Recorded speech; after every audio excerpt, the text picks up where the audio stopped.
Alright, good evening ladies. In today's video we're going to be discussing Hivemapper, ticker is Honey, and this is a very interesting project with potentially a very positive feedback loop that we'll dive into further on in the video, but it's a project in the Depin space.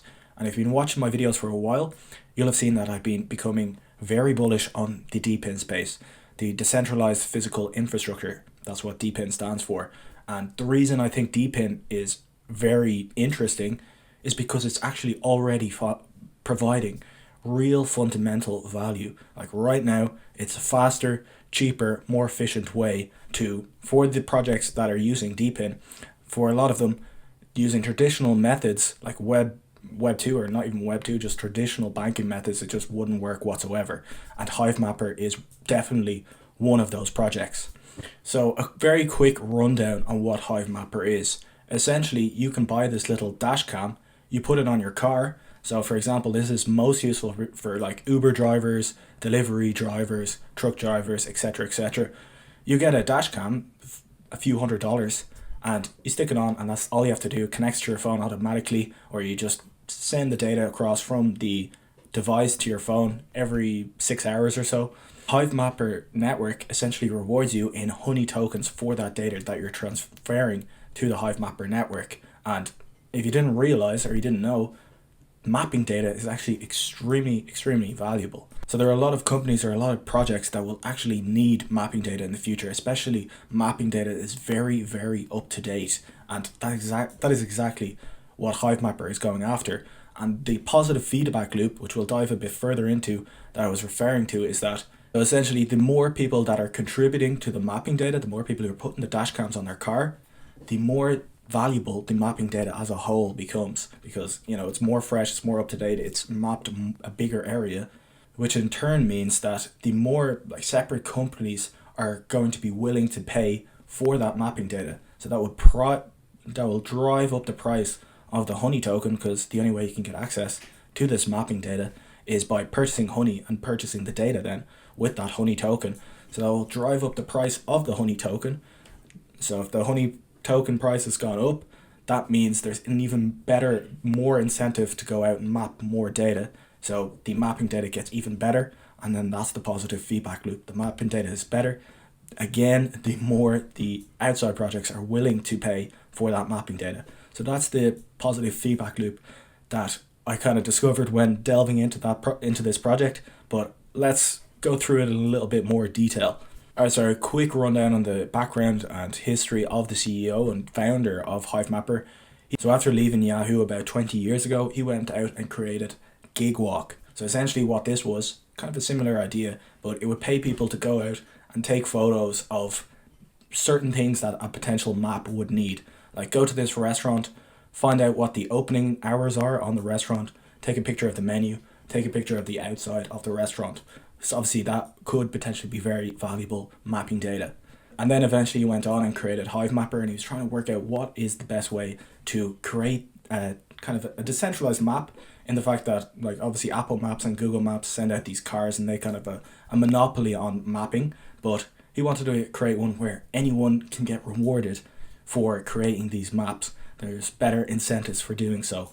So the first idea was just people walking along, recording everything, and obviously that didn't work. And then eventually they were thinking about drones. That didn't work because the battery life wasn't good enough. Eventually they had iPhones mounted in the car. That didn't work because every phone has different camera qualities and different camera settings and stuff like that, so it didn't work either. So eventually they finally created their own dashcam, and they also eventually settled on using the Solana blockchain to actually distribute the rewards, because it's the fastest, it's the cheapest, and for all the very numerous obvious reasons why you would choose crypto over any other traditional payment method, because Hivemapper is a global project. If you have to pay people in Senegal, you have to pay people in Argentina, that's just adding so much complexity, unnecessary complexity. So just creating the Hivemapper network, paying everyone in Honey tokens, you can just create a wallet on your phone, get paid immediately. Much more simple, much more streamlined, instant payments, no headaches. So that's very bullish for Solana as well. It kind of shows if this project Like, this guy was not in crypto whatsoever. He's not a crypto person at all, but he had this. He's a mapping person, as we saw from his background. He's just very interested in mapping data and creating a mapping company. That's what his passion is. He doesn't care about crypto really, but crypto was the best rails for him to create this project. So it is very bullish for Solana. As a little side tangent, other projects, other companies are going to have this realization as well in the future, only possible on Solana. Okay, so you might be wondering, who on earth is going to be paying for all this mapping data? We already have Google Maps, we already have Apple Maps. Why do we need another mapping service that is very much up to date? Because essentially these delivery drivers have created this network where they're recording 24/7. So the nice thing about it, if you've ever used Waze as opposed to Google Maps, you can kind of tag yourself when there's a road accident where there's a lot of traffic and stuff. And Google Maps does this by obviously seeing how long it takes people to get across this crossroads. Because when you're using Google Maps, it's actually recording the data. So it's saying, okay, it took you 20 minutes to get across this crossroad in the car. So obviously there's a lot of traffic there. So that's how Google Maps does it. I think Waze does the same, but it also, users can input data and make like the Waze network more useful themselves, but they're not getting paid to do that. It's actually very valuable data. Whereas Hivemapper, just by filming everything, you are sharing that data constantly, much more accurately. So who could this potentially be useful for in the future? Companies like Uber, companies like Lyft, companies like Deliveroo, or DoorDash in America, I think it's called. But basically, if those companies have very up-to-date, fresh maps at all times, they can know what are the quickest routes to create deliveries, for example, or get the Uber to get as many lifts in an Uber as possible. Obviously, massively increasing their bottom line, increasing the amount of service they can render with one car, for example. They also talk here about government and cities, optimizing road maintenance, streamlining street signs and making them more clear for the driver, making sure everything's working correctly, insurance and real estate as well. So making sure 24/7 real estate agents can create their own software, plug into the network, get the data and see, okay, this area is still looking very nice, it's still looking not dilapidated, it's not, there's not too much traffic, all that kind of stuff. But obviously a lot of these use cases are in the future, and you have to create your own software to be able to, you're going to have to create your own software, you're going to have to get your own engineers to actually use the data for your own product. But the data is very valuable in the first place. And obviously the main one a lot of you probably were thinking about is autonomous driving. Now the autonomous driving section I'm not so convinced about personally. I've been a Tesla investor for like 7 years at this stage. I know a lot about Tesla. I've been a big time bull and a big time researcher into Tesla. I've done hundreds of videos on Tesla actually in the past. I used to be more of a stock guy before pivoting to crypto. But Tesla's their autonomous driving AI capability it's kind of like a human that gets dropped off in an area. The Tesla AI is like a human. If it gets dropped off in an area that doesn't really know, it can still work out where it needs to go, because it doesn't need to be pre-mapped or anything. And because Teslas have so many cars on the road, their map is actually probably very up to date, just like Hivemappers could be in the future. So I don't know if Tesla will be definitely a potential customer of Hivemapper, in the fact that all Teslas have 6 cameras on them, and all Teslas are driving all the time recording anyway. So I don't know if Hivemapper would really add a huge amount of value to Tesla. I'm not sure if they would need it. However, potentially other OEMs, other car manufacturers might use Hivemapper in the future, but I'm not so bullish on that use case just yet. Alright, so now we're moving on to the tokenomics section, and this, potentially you looked into this project before. If you did, you probably saw this huge FDV, fully diluted valuation, which originally put me off. It's why before diving deep into this project I was kind of I don't know about this one. I think Shadow looks like a better play because its FDV is much lower, so there's less token inflation possible in this project. However, when you look into Honey and Hivemapper a little bit more, the tokenomics aren't as bad as they, never judge a book by its cover until you've really delved deep into it. So let's discuss the tokenomics in a bit further detail.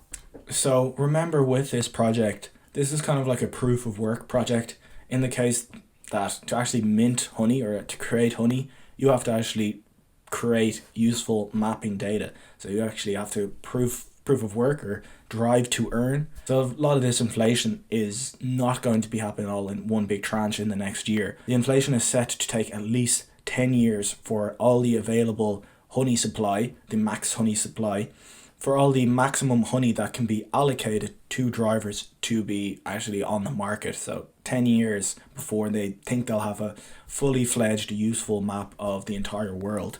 That's obviously what they're going for. So for the next bull market, which is this year and potentially in 2025 as well, like, we're still in the steep curve of the inflation rate, but it's not like the entire supply, the entire FDV is going to get dumped on us within the next 1 or 2 years. It's going to take a long time. So that's just something to keep in mind. So how exactly does the whole incentive network work on a bit of a deeper level? So if you want to actually pay for the data, if you want to actually get that data, you have to pay using honey tokens, and those honey tokens are burned. And for the people who are actually doing the driving, who are providing the mapping data, when they actually earn the tokens, those tokens are freshly minted tokens. So there is like this balancing mechanism. Now, there's not a huge amount of information on the tokenomics, but as you can see from CoinGecko here, the max supply is 10 billion. The current supply of tokens is 600 million. And the total supply is 6 billion. So about 10% of the circulating supply in comparisons to the total supply. So what I think this means is that 4 billion tokens have been burned, in the fact that the max supply is 10 billion and there's 6 billion out there. But, I'm not 100% sure on that. So if correct me if I'm wrong, if that's incorrect. But how I think it's working is that there's slightly more inflation to incentivize people to create quality map data, but anyone who's using the data at the moment, those tokens are being burnt. But at the moment, I assume that there's more people trying to earn the honey token, and there's inflationary rewards going on there to, first of all, make a useful map, and then the people who want to actually pay for the data will be much more likely to do it once the map is much more useful, and or the mapping data is growing exponentially. The miles driven and the mapped data is enormous, and you get extra points or you get extra honey tokens if you're providing more useful data to the Hivemapper network. So as I said earlier, the positive feedback loop, to kind of show a graph of it here, in the fact that the more valuable the network becomes or the mapping data becomes, the more people are willing to pay for it, the more tokens are burned, the more people are incentivized to go out and create more better useful mapping data, and rinse and repeat. So the velocity at which the tokens are being minted and then burned is going to increase as the time goes on. However, I do think there is a potential scenario in the fact that this is a positive feedback loop. If at any point in the bull market, probably a lot of people will be buying these tokens on speculation, which will drive up the price, which will drive up the incentives to create better mapping data, which obviously kickstarts that positive feedback loop on steroids. However, in a potential bear market, potentially there could be a negative feedback loop, as the outside demand of speculation on the token might dry up completely. So the incentives for people to go out and create good mapping data drops. So the mapping data becomes less up to date, less fresh, and stops growing as fast. So then there's less outside projects coming in to buy up the token to get that mapping data because it's less useful, and obviously that could crash the price at some point in the future. Now, potentially the mapping data will always remain useful. Like, for example, if DoorDash or Uber comes along and is using Hivemapper and creates a partnership with Hivemapper, and I think there are big projects that have already partnered with Hivemapper, but it's all NDA, it's not public information yet, but they have hinted that there are big projects, big companies using their data already. So if those big projects are already using their data, already getting a lot of value from their data because it's fresh, very up to date and all of that kind of thing, then potentially, like, once that's kind of locked in, they might be less likely to jump ship just because the token price has gone down.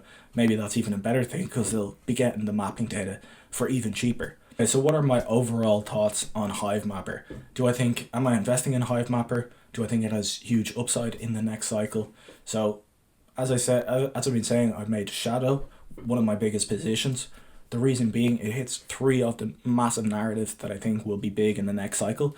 That being decentralized physical infrastructure, it's on the Solana blockchain, and it's also AI, tangentially AI related. And I think that's going to be very, very important for the next cycle, in my opinion. Now, Hivemapper, the niches, the narratives aren't as clear cut. And to add to that, the use cases are a little bit more vague. They're not as obvious.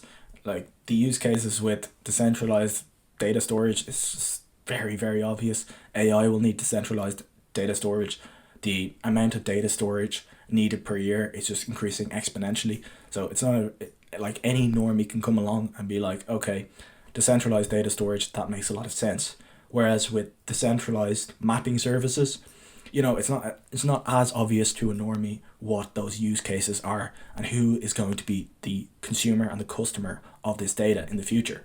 But the advantage for Hivemapper, as opposed to Shadow, there's much less competition. I think there's another project that's doing something similar, but I think Hivemapper is the biggest and probably has the best technology and the best network.